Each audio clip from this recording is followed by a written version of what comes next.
Hi there. So today we're going to talk about the state of cannabis within North Dakota. Just to give you a little history, marijuana was banned in North Dakota in the 1930s, just like most of the rest of the country.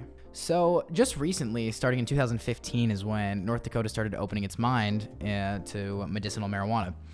House Bill 1430 attempted to establish that medical marijuana framework, but it was voted down 2667 because the House Services Committee said that they did not feel that the concerns and risks were, it wasn't worth it just for a small group of people that feels like the other drugs aren't working out there, like pharmaceutical drugs. So following that failure, Fargo resident Riley Ray Morgan began the process of preparing a ballot initiative. Now, a ballot initiative is pretty much when people feel the need, like people want a law so bad that they go out and they get a bunch of signatures from citizens within that state to introduce to the legislator. I spoke with Marty Risky, who is a mentor of mine and also an entrepreneur here in North Dakota. He worked alongside Riley Ray Morgan during the ballot initiative to legalize medical marijuana in the 2016 general election. Now, the voters approved Measure 5, which did establish the medical cannabis program in the state, but both the houses of the state legislature passed changes to Measure 5, which I spoke about with Marty. The initiative itself was radically changed by the two leaders of the North Dakota legislature. We did not, what we ended up with was not what we went out and got thousands of signatures for. What they did, they did not contact us to try to get us involved in the change of the initiative. We then talked about the changes that happened to the initiative and how that caused people to lose millions of dollars in North Dakota. They made the new law so onerous that it caused several people to lose millions of dollars. Our group lost about, but it was several hundred thousand.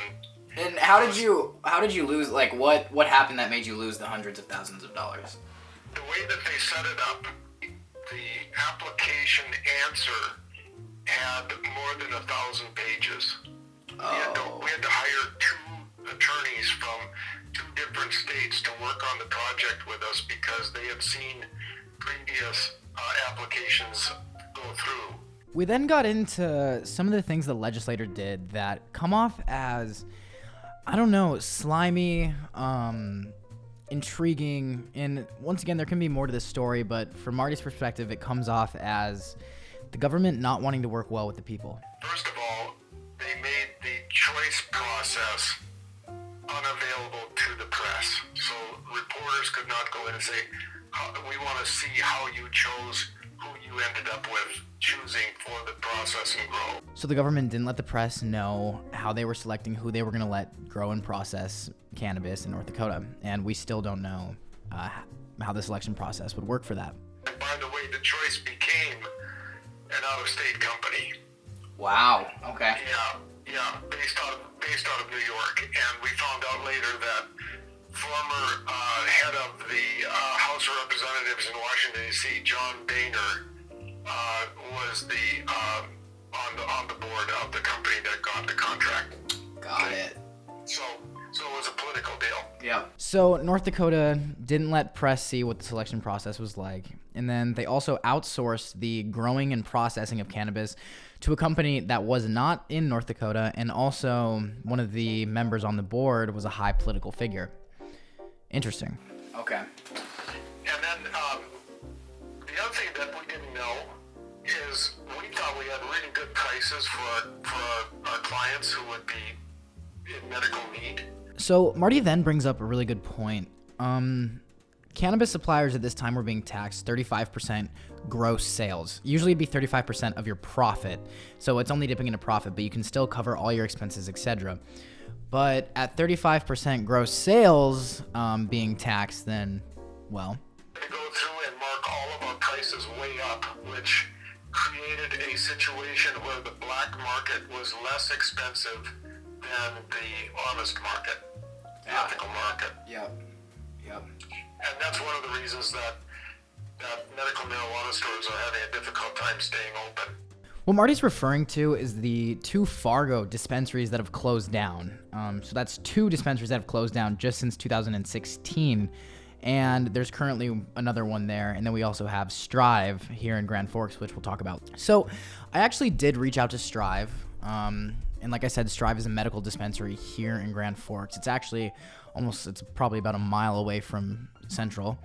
And I reached out to them to try and get an interview with them just to talk about what the regulations were like, how the government treats them, and just to see how it is to operate at a medical dispensary here in Grand Forks. And unfortunately, they respectfully declined, and as they said, it was due to how cannabis is and how the industry is. And, that's a little unfortunate that we have to be so taboo here. Taboo might not be taboo is the right word. Like, we have to be so taboo here in North Dakota, and just cannabis in general. And when I went to Strive just to see what the dispensary was like, it's like they're almost trying to hide that it's a business, or just hide that it's a medical dispensary. You can barely tell. Like, it's just so hidden. I've went past it multiple times within the past years, and I didn't even know it was there. And if you go into their Instagram page, actually, and if you go into strivelife.Grand Forks, I mean, they're only getting 2 likes, 12 likes, 6 likes. It's just not very known about. Like, it's just very hidden, which is so weird.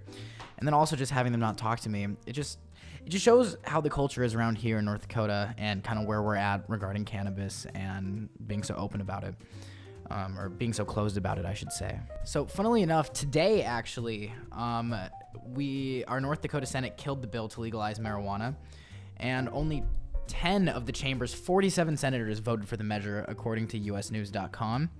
But the bill did pass the GOP-led House last month with a 56-38 vote for approval. And then I'm assuming almost for sure in 2022 it's going to be right back up to see if it'll get through. So that is where we're at right now. We have medically legal marijuana here in North Dakota. It's very restricted, but it is here, and no recreational. And that is the state of cannabis in North Dakota.